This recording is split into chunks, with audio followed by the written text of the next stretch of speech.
సాక్షి సంపాదకుడు వర్ధల్లి మురళి ఆయన సెప్టెంబర్ 30 తేదీ 2024లో అద్భుతమైన సంపాదకీయాన్ని రాశారు.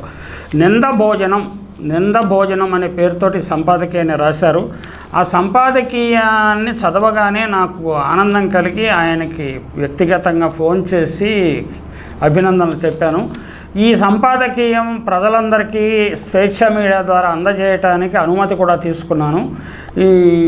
ఈ సంపాదకీయాన్ని అంతా ఒకేసారి అమృత కుళిక లాంటి సంపాదకీయాన్ని ఒకేసారి జీర్ణించుకోవటం ప్రజలకు లేకపోతే ఆడియన్స్ కష్టం కాబట్టి దాన్ని 7 పేరాల్లో రాశారు ఆయన. 7 ముక్కలుగా చేసి 7 రోజులు స్వేచ్ఛ మీడియాలో వేస్తాము.